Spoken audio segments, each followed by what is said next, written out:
Can life emerge from despair? The second time that Jesus comes to Jerusalem, he goes to a very wounded place. He goes to what they call, or what is, the local asylum.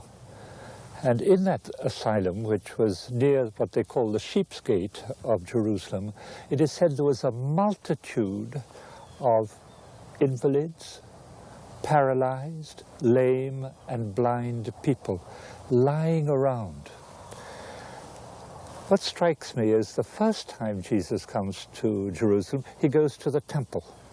That is the place of worship. He's angry because people are using the temple as a place to make money. The second time, he goes to this place where some people would consider are the dregs of society, those that nobody wants. I personally have visited many asylums in many countries of the world, and I've seen exactly that. Lying around, men and women, sad, depressed, half naked, their bodies broken, unable to walk, lame, and so on. And there's a whole mystery, is that one of the first places Jesus goes to is precisely there, to this place of pain. And why does it touch me very deeply is because L'Arche began, because I visited a number of asylums with all these people lying around because nobody wanted them. And then you find the smell of urine, you find disinfectant, a sort of place of despair and sadness. In our rich countries, things are getting better. But I can tell you that the places I saw, the hospitals in the years 60 and 70, it was horrible, horrible. And yet it's there that Jesus goes. And he leads his disciples into this place of despair, which to reveal to his disciples that that is where we must go, because God is being revealed through compassion. And Jesus is the one in union with the Father, the temple. Now he's the new temple, and the Father is in him. And then the first real act of going out to those that have been rejected, the excluded, the marginalized, the sick, people with disabilities pushed away. And these people in that place are people where there's a lot of pain, a lot of anger, and so on. So Jesus enters. I'd love to have seen him there.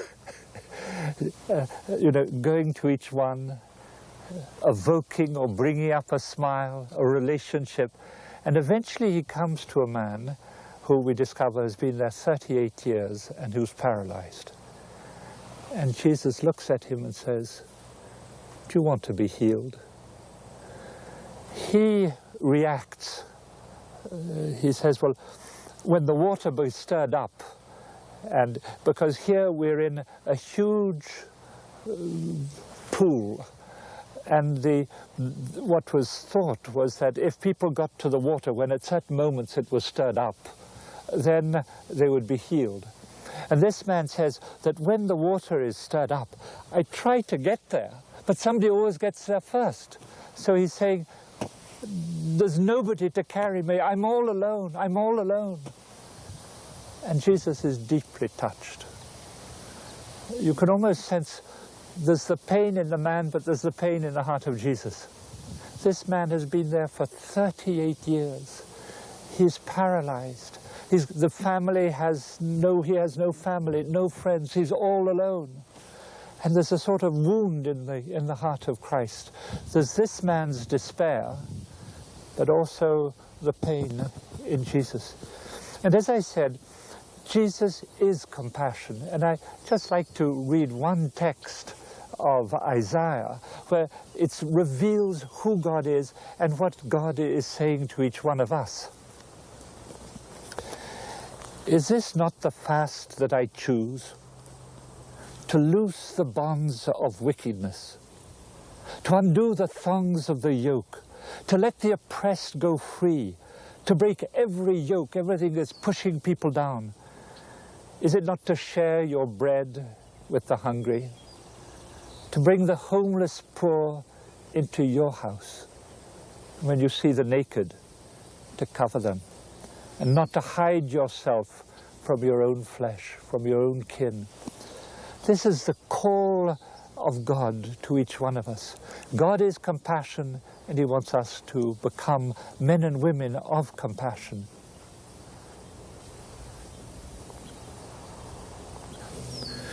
Why is it that we reject some people because they're unattractive, because they appear useless, because they've been broken somewhere in their bodies or their minds? What is it? Why have we so long created these institutions where we push the weak away? I suppose first of all we feel a bit embarrassed. We don't know how to communicate, and we don't quite know how to welcome people or speak with them. So there's this embarrassment and even a little fear, because we don't quite know where it's going to lead us to. But maybe there's something else. Maybe it's because we don't look into our own weakness. Somewhere the broken body of a person or a fragile person reminds us that I'm fragile too, that tomorrow I might fall sick, that I'll die, that my body will decompose. I can have an accident tomorrow and be a paraplegic.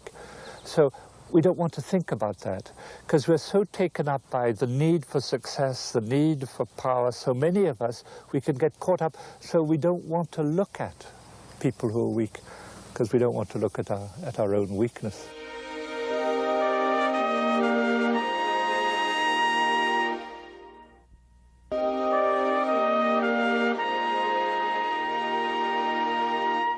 So this vision of Jesus is that people with disabilities are at the heart of humanity, the weakest. They are important people. They have something to give humanity. They're not just poor little people to whom we give good things. There's something much deeper.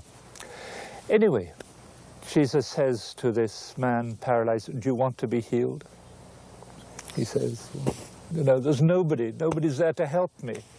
And Jesus, so moved, says, "Rise up, walk, and take your mat." And the guy jumps up, and he's healed. There again, this is very moving to me, because Jesus only healed one person. In many of our communities, and I'm thinking particularly in Haiti, Latin America, and certain other countries like in Africa, where there are many, many people in an asylum, we can only take one, we can only take two. You see, in L'Arche, we cannot heal bodies, but we can help to heal hearts. Because the greatest pain of people who are in these asylums and rejected and shunned, put aside and so on, is their broken self-image. Nobody loves me. And if nobody loves me, it's because I'm no good. And if I'm no good, well, then there's something bad in me. They equate their broken heart with their broken body.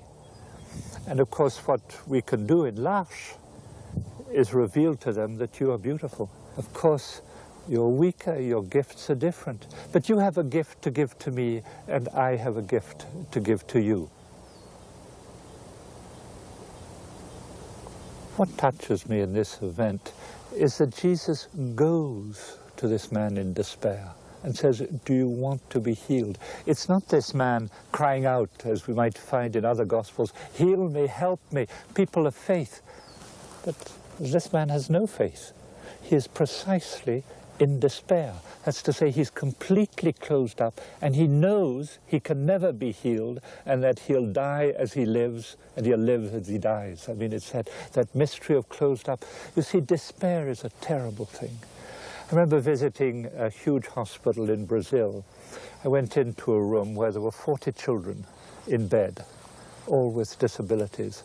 10 in the morning, not a sound. Not one child was crying. But that's not possible. You can't have 40 children in a room, all in bed and nobody crying. And I realized that these children were all in despair. You see, you only cry out when you know somebody is listening and somebody can respond. When you know that nobody is listening, and when you know that nobody will respond, well, you're not going to use up your lungs crying out. You go into this sort of inner brokenness, and you close off. Nobody loves me, nobody wants me. I'm the evil of the world. I'm the dung of the world, just good for exclusion and put into the gutter. We had a very moving reality in one of our communities in India. It's about a man called Somasundra. We found Somasundra in a psychiatric hospital of Madras.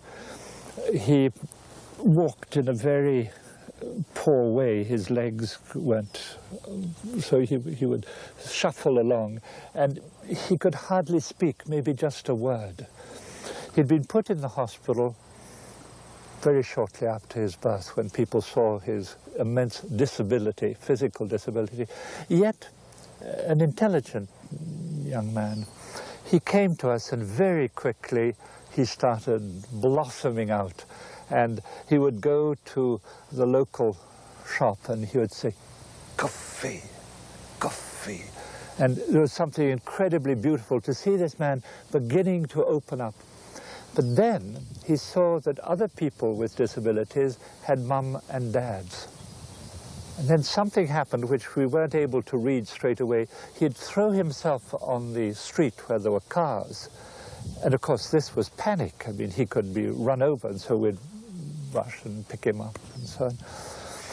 Then little by little, the team that was there, the assistants, began to realize where his pain was coming from.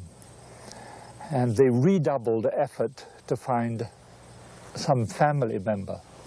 And eventually they found Mum in a village 40 miles away. They brought Mum, and Somasundra began blossoming again.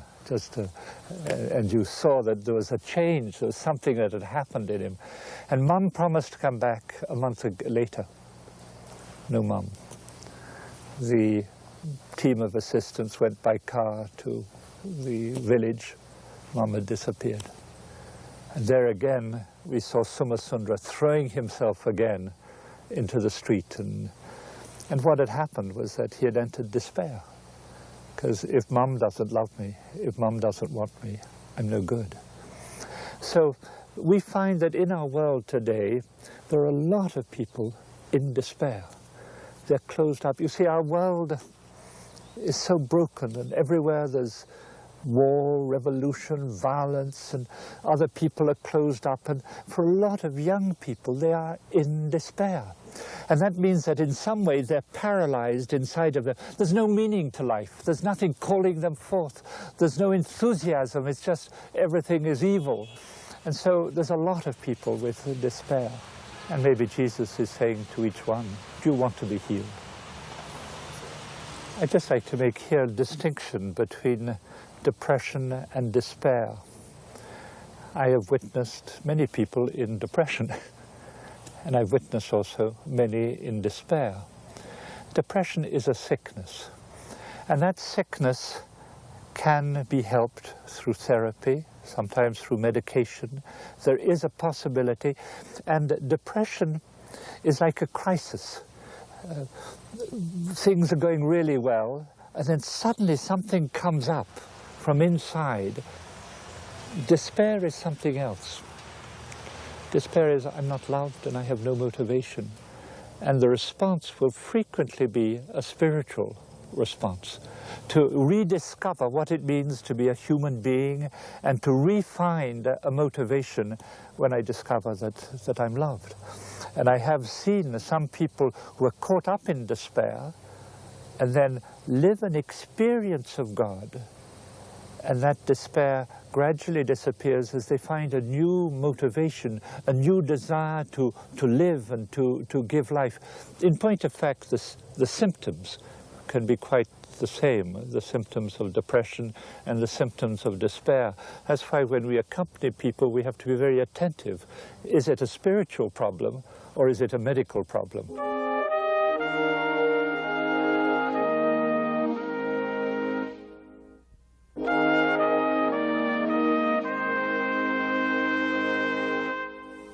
Sometimes in L'Arche, people come and say to me or to other assistants, say, what a wonderful work you're doing. And I get angry when people say that. It's as if they're saying, to live with people like that, you have to be wonderful people. And people just don't understand when I say to them, but it's a privilege to live with people like Somasundra. It's a privilege to be with people like Antonio Eri. I mean, they are healing us. They are changing us. And of course, they have a lot of difficulty understanding that. You see, very quickly when we live with people with disabilities, we touch our own brokenness. And then as we go into a deeper relationship, we discover that we're being healed. You see, what happens when we meet people who are weak and who are calling out for friendship? It's as if their cry awakens compassion. It's as if in some way they're bringing us to birth. They're helping us discover another world inside of us, a world of love and a world of capacity to love people, and to people as they are. They don't have to be perfect, they're just who they are, to love people and to have a relationship with them. Mother Teresa says a very beautiful thing. She says, talking about the sisters who were going out to be with people who are dying in the streets of Calcutta, she'd say, to begin with, there can be repulsion. And she'd say, I can understand that. It's that fear of somebody who is dying. And then she said, if you get closer and start touching their bodies, you discover compassion. And she says it's a very beautiful thing. And then she says, if you go a little bit further and stay with that person, you discover wonderment. Compassion, I think we can understand that as we wash the body or look after somebody who has sores and put on ointment and try to appease. But then there's a meeting as their eyes meet my eyes and my eyes meet their eyes, and they look into us, and there's a sort of meeting. It's a brother. It's my sister. And it's as if God is present in that relationship. And at that particular moment, as I welcome that weak person, I'm welcoming the weak person within myself. That person can be Muslim, Hindu, Christian, or no religion at all, but you're my brother, you're my sister.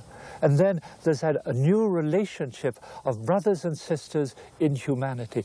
And then we discover a new face of Christ, the compassionate Christ, the Christ who went into this asylum and saw that man and was moved to compassion and wanted to heal him. And as I said, what we can do, we heal each other.